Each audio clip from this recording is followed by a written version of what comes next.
दिल्ली विधानसभेच्या निवडणुका सुरू आहे. शिवसेनेने इथे तटस्थ राहण्याची भूमिका घेतली आहे. काय प्रतिक्रिया? तटस्थ नाही आम्ही, मला वाटतं आदरणीय उद्धवजींनी घोषित केलं होतं केजरीवालांच्या सोबत त्यांना पाठिंबा आहे असं शिवसेनेचा वैचारिक पाठिंबा आहे. कारण लोक संबंध देशाचं आता लक्ष असेल दिल्लीच्या निवडणुकांकडे.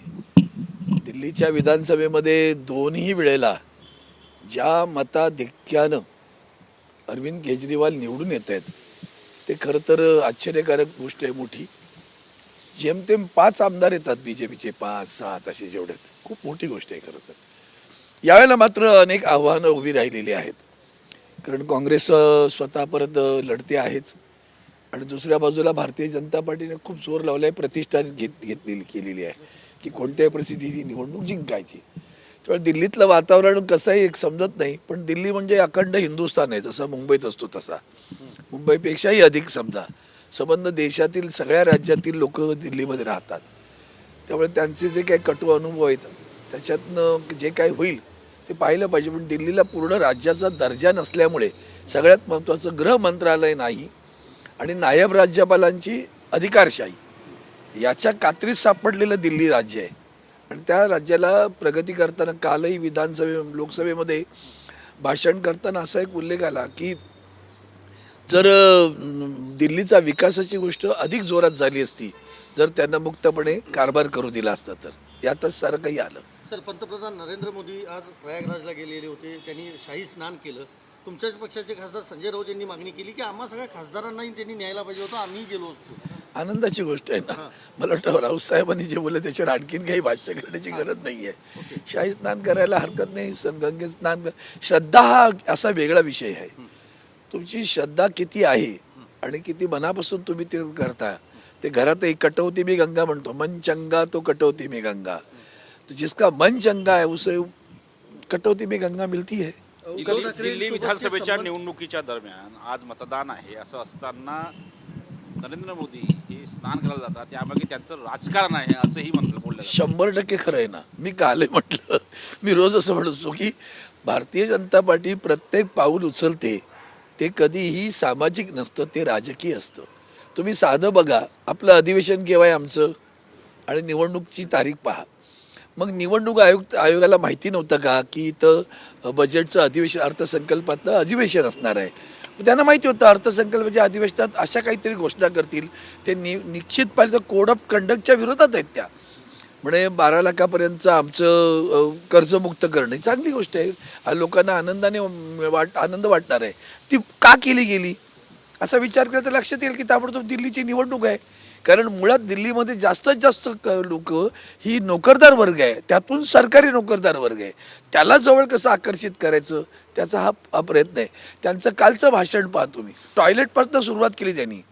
2014ला ते स्वच्छता अभियान बोलले होते, 2025ला परत त्यांनी टॉयलेट सांगितले. हे कशाचं होतं काय? दिल्लीतल्या निवडणुकांसाठीच त्यांचं सगळं भाषण झालं कालचं सुद्धा. आणि म्हणून त्यांचं जे काय असतं ते राजकीय असतं. आज काय होणार? निवडणूक सुरू आहे, तुम्ही बातम्या निवडणुकीच्या दाखवायला जाणार, पण ते त्यात काय होणार?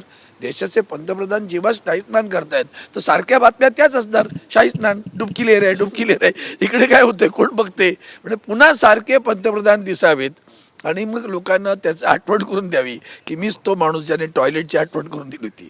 त्यामुळे तिथून मतदान द्या. उद्धव ठाकरेंबरोबरचे संबंध फार खराब नाहीत, मात्र जवळ येणं किंवा एकत्र येण्यासारखी नाहीत असं मुख्यमंत्र्यांनी म्हटलेलं आहे. आम्ही कुठे म्हणालो की आमचे संबंध जवळ येण्यासारखे आहेत म्हणून?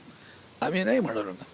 कारण आमचा शब्द एक कसं आहे, वंदनीय हिंदू हृदय सम्राट शिवसेना प्रमुख बाळासाहेब ठाकरेंचे संस्कार आहेत.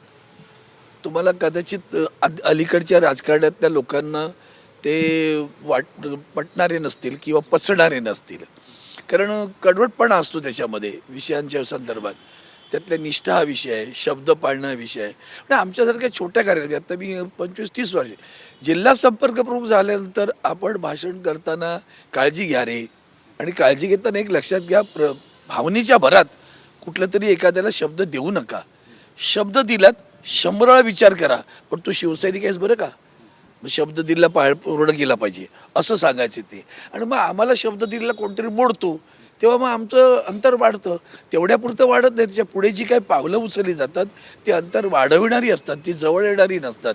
हे जर आपण अनुभवाने पाहिलं असेल, तुम्हीच बातम्या दाखवता, त्यामुळे तसं काही येईल असं वाटत नाही. राहुल सोलापूरकरांनी एक वादग्रस्त विधान केले शिवाजी महाराज यांच्याबद्दल. मला वाटतं काल त्यांनी माफी पण मागितलेली त्या विषयावर. मग कसं त्यांच्या मुखातून गेलं तर त्यांचं त्यांना ठाऊक. पण आपण या देशातली जैवत आहे ती, छत्रपती शिवाजी महाराज असू द्यात, शाहू फुले आंबेडकर असू द्यात, या माणसांनी देशात क्रांती घडवली आहे बरं का.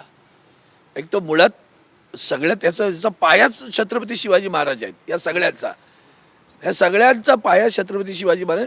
स्वराज्याची संकल्पना देशातल्या कुठल्याच राजाने नाही मांडली ना. जिजाऊंनी सांगितली आणि छत्रपती अंमलात आणली ती स्वराज्याची संकल्पना. आणि मग त्या स्वराज्यात जातीविरहित मावळे होते, स्वराज्यासाठी उभे राहणारे. मग त्याच पायावर हे सगळे मोठी सगळी नेते झालेले आहेत. आणि म्हणून ह्या सगळ्यांनी ही दैवतासारखी माणसं आहेत, यांच्याबद्दल वाह्यात कोणी बोलू नये असं मला वाटतं. आणि ते काय जे बोलले ते काय स्वीकारार्ह नाही, किंबहुना धिक्कारार्ह आहे.